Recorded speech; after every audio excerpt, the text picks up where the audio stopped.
Bonjour, moi c'est Adrien Hudelet, je travaille au château depuis une douzaine d'années. Donc je suis œnologue et je m'occupe de toute la partie vigne et cave, donc de tout ce qui est plantation jusqu'à la mise en bouteille. Vous êtes ici au château Lastour, vieille demeure du XVIe siècle qui s'étend sur 60 hectares rive droite du Tarn, avec des sols graveleux et des galets roulés du Tarn. C'est juste un choix de faire des essais et peut-être pour être un peu plus dans l'air du temps, une demande du consommateur d'avoir des vins un peu plus frais et un peu plus sur le fruit.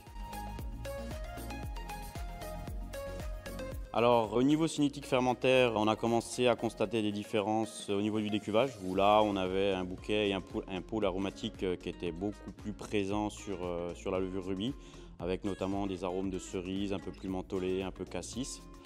Ça s'est confirmé par la suite à la dégustation. On avait un profil plus frais, plus fruité sur rubis, avec des notes de 4-MMP, de géraniol et de terpénol qui étaient beaucoup plus présentes.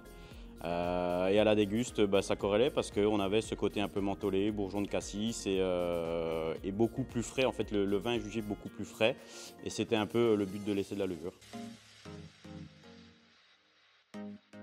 On l'a essayé sur Syrah et sur Duras.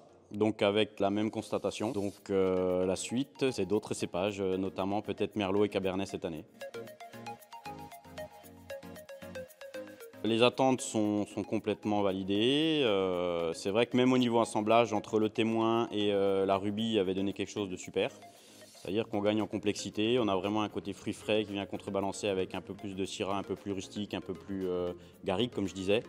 Donc vraiment satisfait pleinement. C'est vrai que c'est des profils de vin qui sont, encore une fois, je me répète, mais dans l'air du temps, parce que le consommateur, notamment plus jeune, cherche des vins plus fruités et plus frais, plus faciles à boire.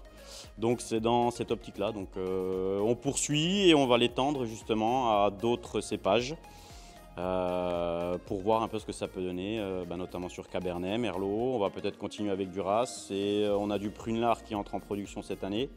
Donc pourquoi pas l'essayer sur du Prunelard aussi, cépage très autochtone.